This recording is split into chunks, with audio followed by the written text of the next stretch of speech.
Nosferatu, ini film yang rilis di tahun 2024, disutradarai oleh Robert Eggers.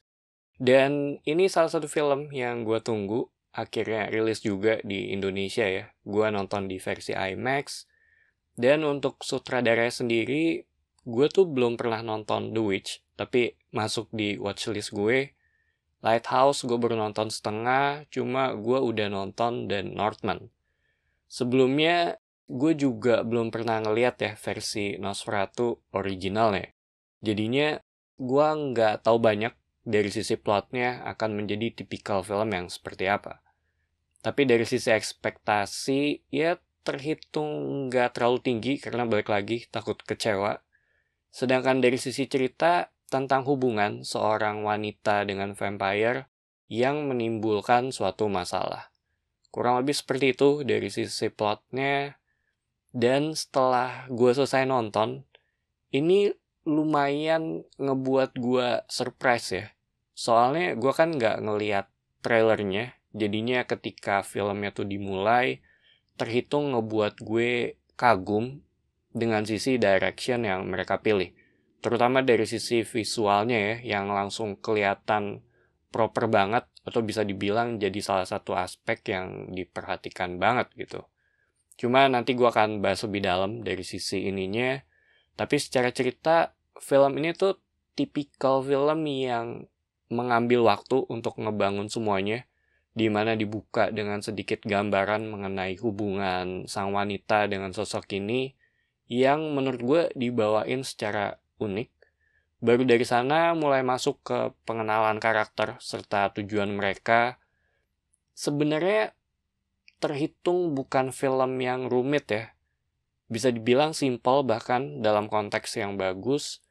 Cuma durasi film ini tuh lebih digunakan untuk ngebangun hubungan antar karakter. Terutama dari sisi percintaan karakter utamanya ya. Yang buat gue sendiri tuh terhitung cukup kuat sejak awal film.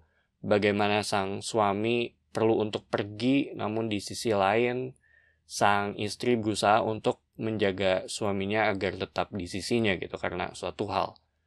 Tapi masing-masing karakter yang ada di sini memiliki sudut pandang serta argumen yang kuat dan logis juga. Jadinya tuh bukan kayak tentang benar dan salah kalau menurut gue ya. Dan semuanya tuh dibawain dengan pace yang sedikit lambat tapi terus berjalan, terutama untuk bagian awal ke tengah film. Tapi setelah kita tahu mengenai apa yang coba dilakukan untuk cara mengatasinya, baru di pertengahan film tuh mulai terasa lebih cepat ya, karena bagian yang emang udah dibangun juga nih sejak awal tadi. Secara style menurut gue ini terhitung theatrical banget ya. Gaya bahasa yang digunakan juga ciri khas gotik dengan sisi poetiknya ala-ala Edgar Allan Poe. Gue sih lebih menyarankan untuk nonton dengan subtitle Inggris atau ngedengerin pembicaraan mereka secara langsung gitu. Soalnya ada beberapa bagian yang emang poetik, jadinya kalau ditranslate ke subtitle Indonesia tuh agak kurang kena gitu kalau menurut gue ya. Dan untuk Lily Rose Depp, dia juga dapat banget aktingnya di sini. Aspek dramanya tuh bisa nyampe ya ke gue sebagai penonton. Terus gue juga suka dengan aktingnya Aaron Taylor Johnson. Itu juga menurut gue cocok sih dari sisi karakter yang dia mainin di sini. Sedangkan untuk aspek horornya ada beberapa jump scare, cuma nggak yang mengganggu banget ya. Dan gue rasa yang biasa nonton film horor tuh akan bisa nebak, terutama dari sisi sound yang ada. Terus ini juga tipikal yang lebih ke atmosferik ya. Ada beberapa bagian yang cukup gore, tapi ya terhitung nggak berlebihan. Overall gue rasa ini sih masih bisa dinikmatin untuk yang nggak terlalu suka dengan film horor. Sedangkan dari sisi visual, ini yang menurut gue jadi salah satu nilai lebih dari film ini.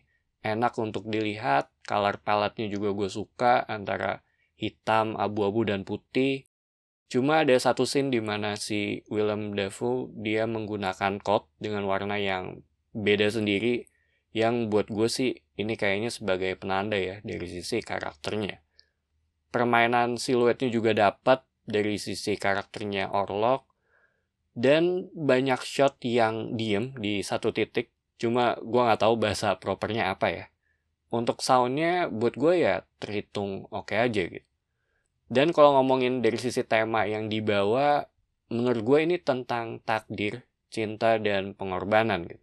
Ini hal yang berkaitan satu sama lain, sedangkan untuk takdir sendiri, ini tuh jadi salah satu hal yang sering diucapin ya pada awal film. Buat gue ada sisi romance yang kuat juga, walaupun ya ini tuh terhitung klasik gitu, dan emang sesuai juga gitu dengan materi originalnya. Cinta dan pengorbanan itu sepaket kalau menurut gue. Cinta tanpa pengorbanan juga nggak ada artinya ya. Ya terhitung emang hal yang kompleks tapi simple di saat yang bersamaan. Dan kalau ngomongin dari versi IMAX itu sendiri, pas gue nonton sih nggak terlalu rame ya, karena menurut gue ini terhitung film yang agak segmented. Gue sih nggak nyesel untuk bayar lebih duduk di kursi ini ya. Karena emang pengalaman nontonnya tuh lumayan terasa, tapi bukan berarti lu harus ngeluarin effort yang lebih banget gitu untuk nonton di versi ini juga. Cuma menurut gue lebih baik ya lu ngeluarin sedikit uang untuk IMAX, dan aspek rasio yang digunakan juga 1,66:1, jadinya cuma sisa black bar sedikit ya di kiri dan kanan layar gitu.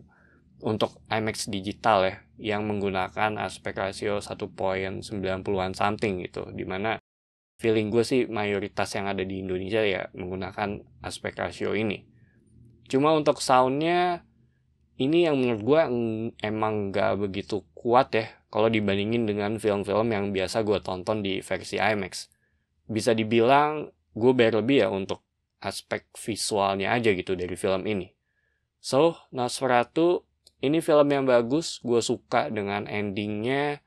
Gue rasa buat yang gak suka nonton horor masih bisa untuk nikmatin film ini. Menurut gue ini terhitung film yang layak untuk ditonton. Jadi itu aja opini gue untuk film ini. Thank you for watching. It's me Patrick signing off.